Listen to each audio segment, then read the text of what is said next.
this weekend at Route 66, the Gerber Nationals, right? Yep. And our special guest to teach us a little bit about Pro Modified this weekend is Ken. Go ahead, Ken. Ken Quartuccio. How are you, my friend? I'm pretty good. How are you doing? Doing great. I mean, it's good to be here. It's close home, so I'm not flying. I'm driving. Nice. And I like those close to home tracks. You know what I mean? You're traveling around the country everywhere. I just had a chance to hang out with you in Alabama, and it rained. I had to go home. I couldn't have to work. So, but you did pull that one off. I'm very proud of you, man. You got in the red car and showed him again that why Ken Quartuccio is one of the best ever to do it. Yeah, I tell you, that red car, it always takes good care of me, and we're having a lot of success with it and a lot of fun with it. And but I'm back here, and honestly, this quarter mile stuff is the new challenge, and this is what I want to get good at. You know, it's a kind of a neat thing to be able to get to know the racers, get to know their families, but I've been staying away from you for the last couple races. You know, I always love coming to hang around. We go back way back into the 90s. This guy used to campaign a Chevrolet Nova that was just flat out gorgeous in Pro Street.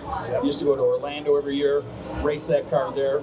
We got to know each other there, and then to watch what you've done over the years, the orange Camaro, I watched that at Lights Out for many years in its category. You've done so much for the sport.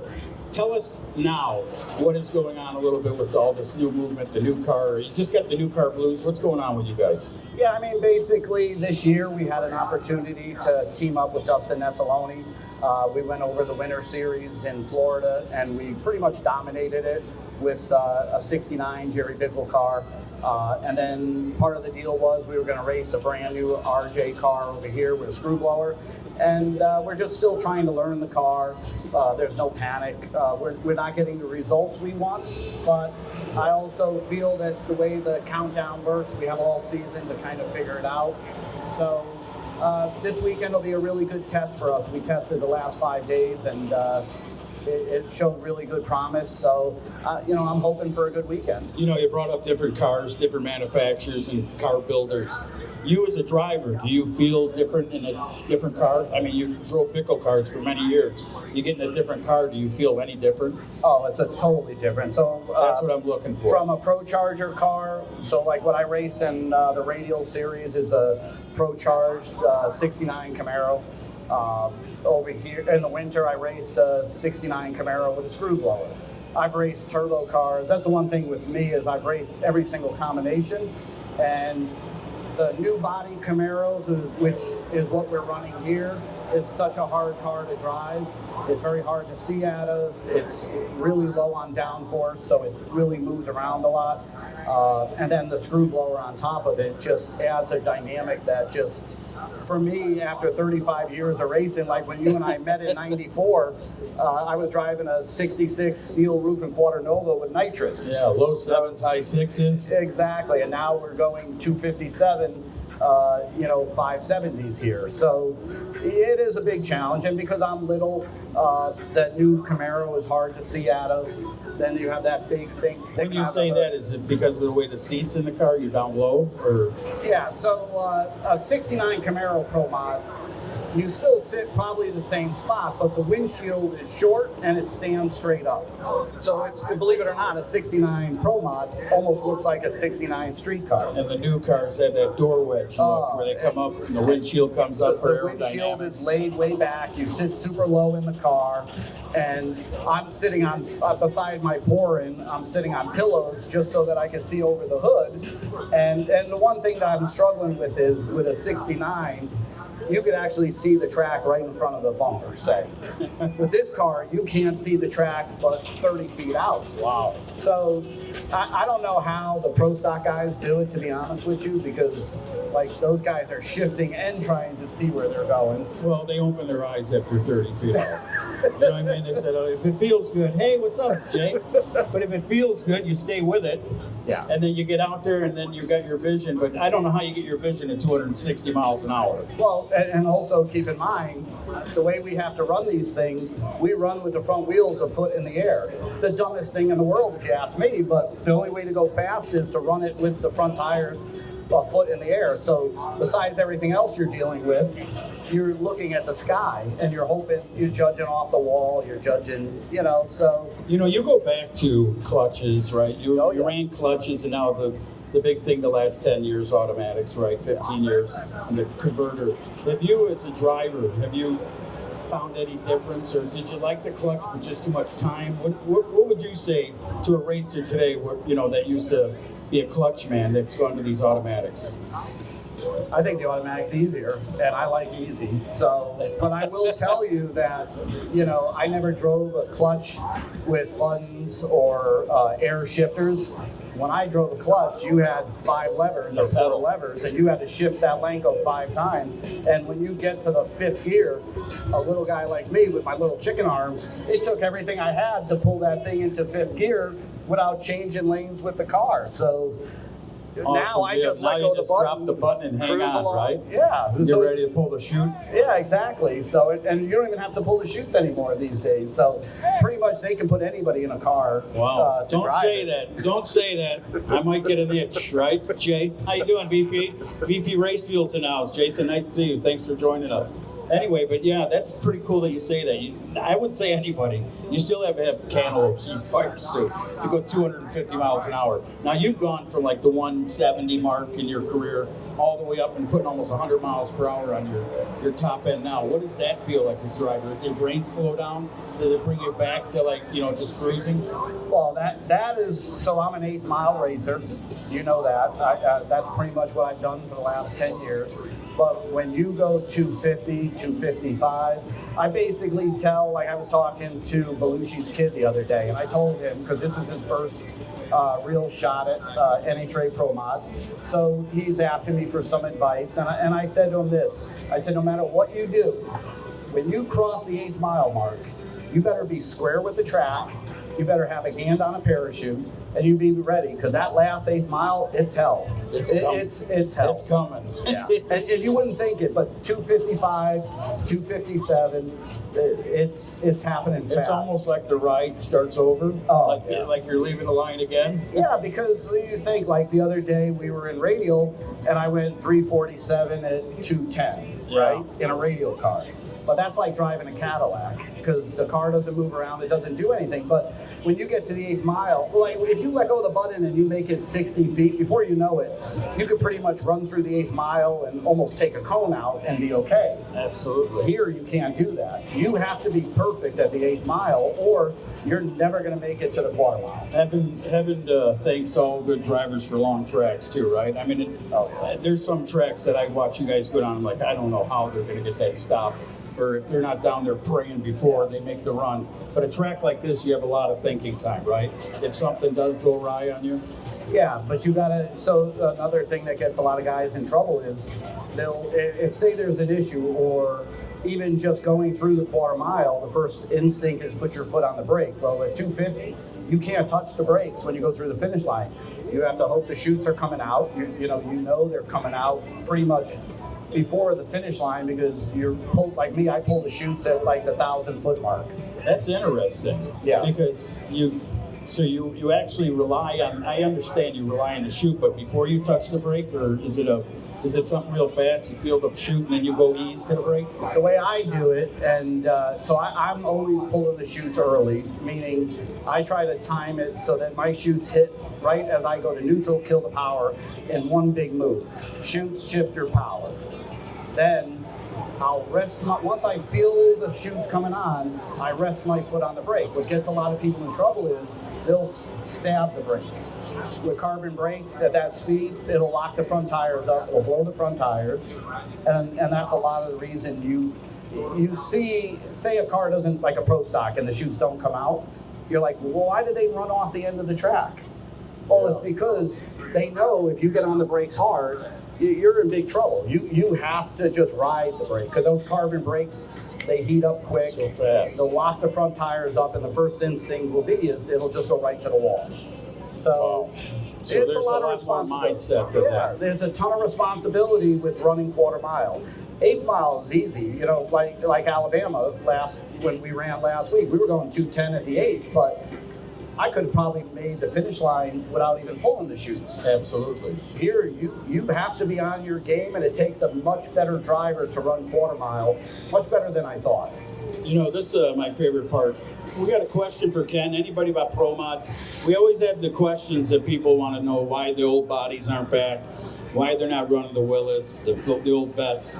That question, I'll just tell you, they're working on it. They would love to bring those older cars back, but as you said earlier, the way the shape of the new Camaro and the air tunnel and the wind tunnel design, that it's hard to get those cars to be as fast and as safe as they are today. Oh yeah, and I mean, if you're going to go faster, you want to have a car that's going to be safe to do it. Yeah, so not last year, the year before, really what got me started in NHRA is I had an opportunity to drive Tim Wallace's 55 Chevy.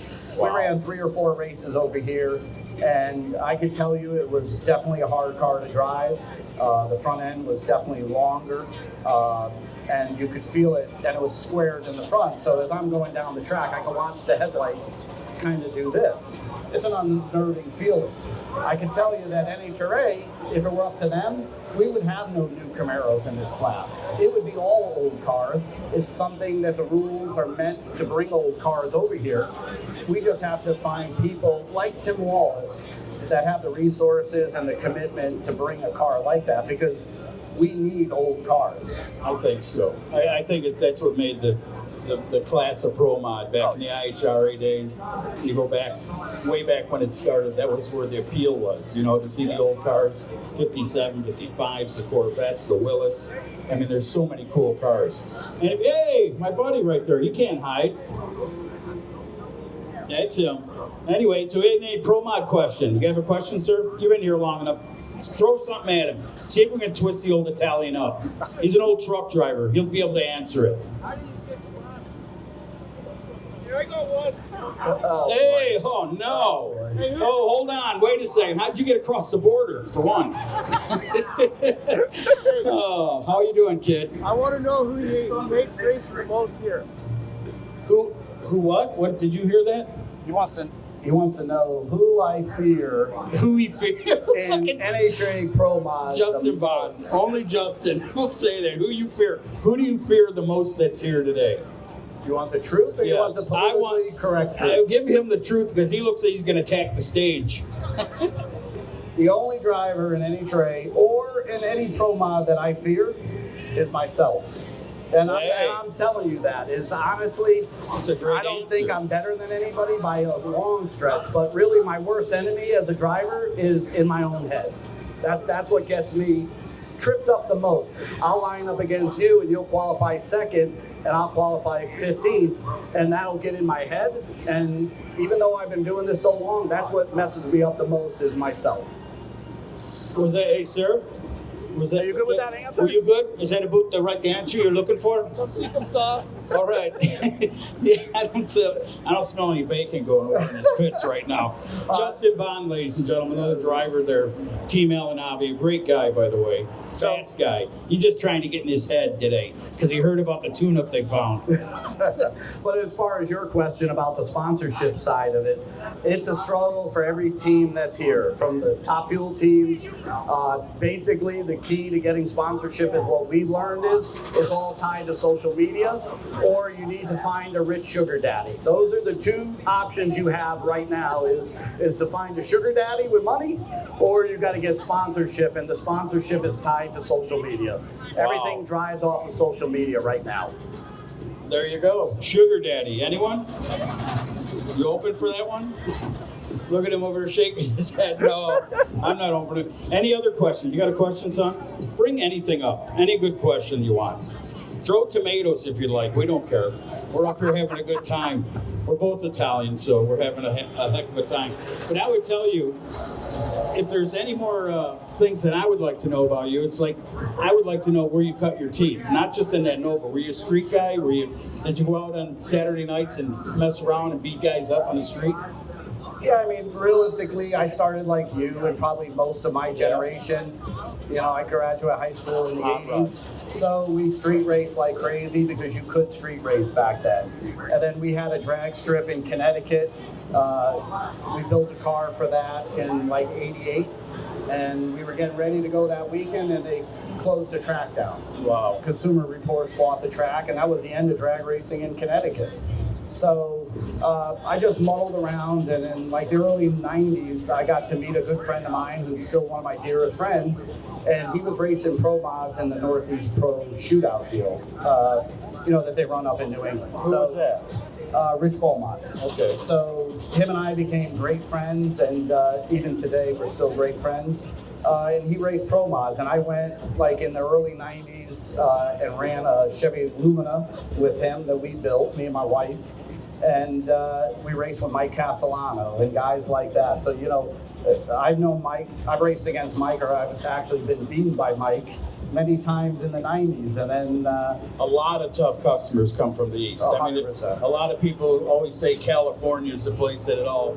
No. You come Midwest to the East, I'm telling you, some of the best drag racers come from the East, Texas, areas like that. Yeah. I mean, my whole life, and maybe, and I heard Garlitz do something the other day ago on a Facebook thing. He said, they have him come out here and see if he can beat it. He went out there and beat them all. Yeah. So I'm just saying, you don't just judge a man by his state. You judge a man by how good everybody is in his state. Yeah, and there's a lot of great racers in the East Coast. Oh yeah, and the Northeast was really good because there's a lot of money up in the Northeast and Long Island, and so you had Castellanos, you had the Pacinos, you had Kenny Delco was up there racing, and I happened to meet a guy that owned a bunch of Dunkin' Donuts, and he built a 67 Nova or a 66 Nova, and he wanted to run that Hot Rod series. And that's how I met you, like in the 90s, 94. So we would do the Memphis where you had to drive 25 miles and race just for a jacket. So we'd spend hundreds of thousands of dollars back then, not me, but he did. And we would just race for a jacket. And then we'd go to Orlando and run for, the World Street Finals. The prestige, my friend. It was the prestige. If you could win that Orlando race, I did that race for 13 years announcing.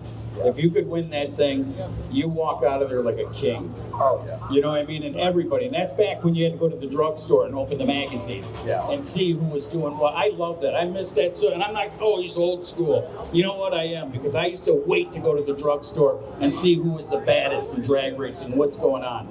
Today we're talking, they're already knowing we're talking somewhere. Yeah. And, I appreciate what you're saying about the old school part. Oh, yeah. And that's the thing that I'm most proud of is I grew up in the time. And like in 94, we qualified 3rd or 4th in Orlando, and you interviewed me. And the only record of it is there's a VCR tape floating around somewhere where you interviewed me in 94. Remember those great times, man. Yeah. I'll never forget them. I'll tell you what, we're going to shorten it up here. If anyone has any questions for Ken, anyone? Pro Mod question? You guys like Pro Mod? I mean, you look at, they come up here to the front of the stage and meet this young man. Ken Quartuccio, look at that. This is the absolute best. Thank you. Category. I love the fact that somebody from my cars country. You know what? I love that. I'm going to hand you this. I want you to say that. No, it's all right. We hear ourselves all the time, but I'm going to tell you what that was. I can't repeat what you just said because it was passion. He has total passion for the category. Loves the cars, the drivers, and everything that it brings. I thank you for that. And that's what Congruity Pro Mod is trying to do. We're trying to bring this to the fans, the people that really love this sport. And we're trying to get to the top of door slammer racing, bottom line. Am I right? I mean, that's where we want to be. 100%.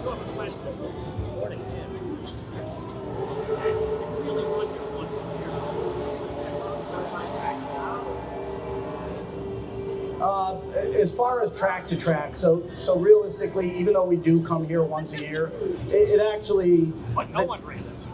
Nobody races here. But the safety safari and the way they prep the track is so consistent.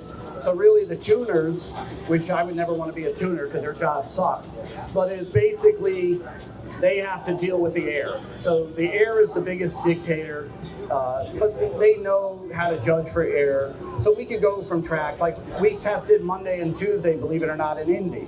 But a lot of our competitors test in Upper Michigan. So, but they have enough stuff that they can come here, or the tracks I feel cause us the most fits is going to be Phoenix, Vegas, believe it or not, Bristol. Bristol is another track with altitude. That gives us. And today till tomorrow, 20 Yeah. Yeah, and that's the other thing. And so like we had meetings last night to get a strategy because today it's going to be hot and windy, but tomorrow it's going to be 60s. So, but you have to run good today so that tomorrow you're not first going out in the track. You got to be in and not being a dummy. You got to be in. Right.